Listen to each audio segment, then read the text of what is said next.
Thank you. Delighted to be here. That was a mouthful about what we do. And as we get into my presentation here, there's a mouthful of the title. I think I got carried away in the whole Nudgestock festival spirit to do this. But it's really about good management, is what I want to talk about today. And in order for us to grow our organizations, whatever organization that is, we have to have good management. That management has to be so good, it really has to be leadership.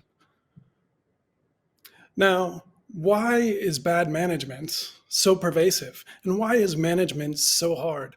So we try to go out there, we try to do good management. We spend lots of time. It's absolutely pervasive. So, like our working lives, it's management all around us. Our companies spend lots of money on training, and we really try, whether we're as a manager trying to better this skill or this art, and it really is an art of management, but it's hard. No matter how much time we put into it, even as an experienced manager, we make mistakes. And why is it so hard? And I really kind of want to explore some unseen dynamics that are happening that I think are putting a limitation on the amount of good management in our organization. And really at the root of it is misunderstanding and miscommunication, and it's pervasive. So let's dig into it. Now, I think most of you have probably heard of Dunbar's numbers, and the number that you'll most be familiar with is 150. So this is where we've evolved as from kind of our tribal origins, where we felt as part of a group. And at this number, when we start to be in this size of a group, our bonds start to break down, our communications start to break down. So this is a number that's pretty pervasive, important in psychology. But there are other numbers, and today I want to kind of dig into these a little bit more. So there's 5, and these are our closest relationships. So 5 people that we can really intimately have a connection with. Then 15 who can know deeply. And then the next one, the next layer on this concentric circle going out is 50 people that we would invite to a party. And then going back to that 150 that most of us know, that, thoughtful organizations and military units that, okay, once it gets to about 150, we'll break it down. We'll start up a new unit because we want to keep those bonds. But today I really want to dig into the 15. I think this 15 is a number that's a key part of the equation that's keeping good management from happening so pervasively. So 15 really is kind of the number that we can know deeply. And if you imagine, okay, that's not just people in your organization, that's not just people that you're managing, it's your personal relationships as well. So there's this evolutionary limitation on our brains about how deeply we can know people. And on average, again, those are averages, but it's useful to know, 15 is how many we can know. Okay, how are they going to behave if I talk like this? What gets them excited? Is their kind of emotional response to things? And what motivates them? And there's these limitations going on. So this is one of the unseen forces that as our teams grow, as we get assigned to a new team type of thing like that, or a different project, our brains aren't being able to keep up. Now, there's another force that's going on as well. And as our organizations double in size, or as the population that we're working within double, the speed, and what I mean by speed is the number of interactions that we have. So the number of ping messages that we're getting, the emails that we have to respond to, meetings that we have to get in, these are growing faster than the size of the organization. So again, the organization doubling in size in population, but these interactions are growing at a 15% higher rate. So it's super linear. And what we found over these last couple of years in the pandemic is humans have a real hard time with exponential math. So let's put this into other numbers and kind of show it specifically within an organization. So let's say we have an organization that got 7 times bigger, or we're comparing two that's 7 times bigger. The amount of how somebody feels busy, how many kind of requests on their time, how much demands, how much output they have to do gets exponentially higher. It gets 11 times faster. So if we're taking a 100-person organization and an 800-person organization, 7 times larger, they're going to have to do 11 times more interaction. So it's these two unseen forces that I think are keeping us at a limitation within our organizations, even though we're throwing lots of money on training, we're putting lots of time to develop our skill set. It's an art. And within art, not everybody gets there. But we've got this constraint on our evolutionary brain about how much we can know people deeply. And if we can't know people deeply, can we really inspire them? Can we really motivate them? Can we get them excited to do difficult tasks and stick with it and be creative? And at the other side, as organizations or the amount of customer, as the populations that we're working in are getting larger, this is growing at an exponential rate. So we're getting pulled this way and not being able to keep up.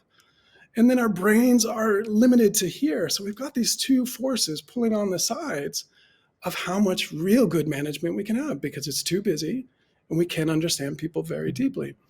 And now, so far, the way we've chosen to manage people is with pretty rough tools. So we use incentives systematically. These can be quite good. These are more classical economics. We say, okay, if you do this behavior, if you do this outcome, we as an organization will reward you in this way. And it works relatively well.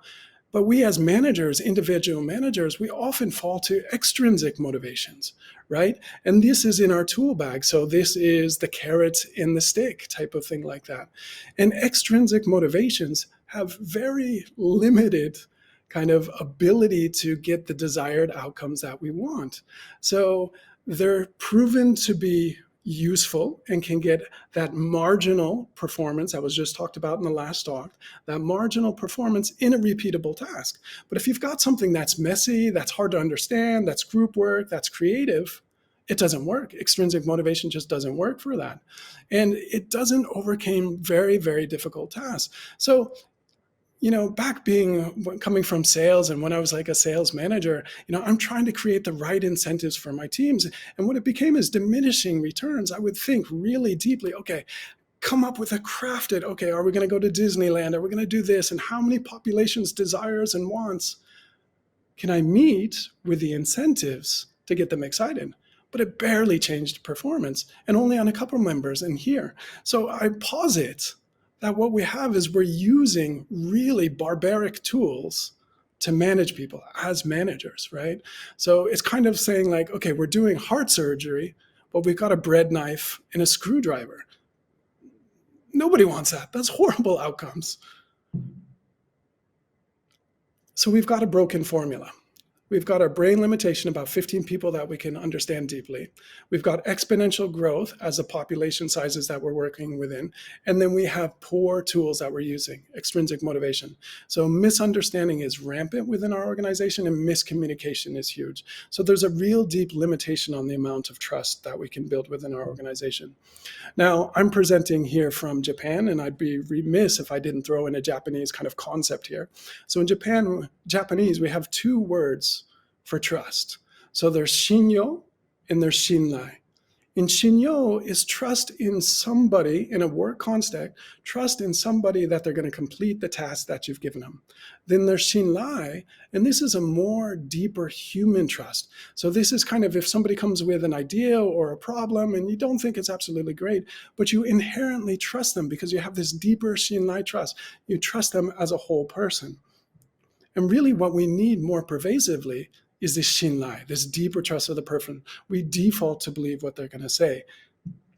And I really think we're on the verge of a new revolution in terms of intrinsic motivation and behavioral science. So on the left-hand side here, you can see my intrinsic motivation profile. And this is what we're doing here at Attune every day. We can show everybody's intrinsic motivation for work, no matter the scale. And then in the middle, you can see we visualize the differences in motivation or value hierarchies. So what really drives people, what goals they're going to set, and this is where a lot of conflict comes. And you can think of this as an up-to-date GPS on how to motivate your team, and especially people different from you. And then on the right-hand side, and this is where the behavioral science and nudges is coming in, is we can deliver it at nudges at scale. So, it's like that GPS that tell you to turn right, in 100 meters, it's giving you that ping right there. And this is what nudges can do. So it's starting to get the ability that we can grow past Dunbar's number. So we had the old constraint of 15, but the new is going to be 40. And we're looking at a new equation, and this is what I believe the future is not too far from, where we can know 40 people deeply, not just the 15. If we're delivered their intrinsic motivation and those nudges at the right time, we're still going to have to deal with those scaling difficulties.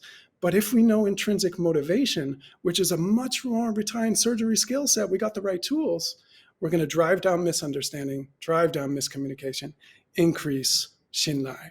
And ultimately, we're going to create the organizations of the future with more trust, stronger psychological safety, and places where people are just going to go and be happier, where there's going to be more meaningful work, more personal growth because of intrinsic motivation, using technology and psychology to grow beyond our current limitations in these unseen forces. I've been Casey Wahl. Thank you. Just one favour. If you want to keep Nudgestock free, click the like button because the algorithm likes it, and click the subscribe button too. The algorithm likes that, and unlike the like button, it's actually useful because you'll get notified of future content from Nudgestock whenever it becomes available.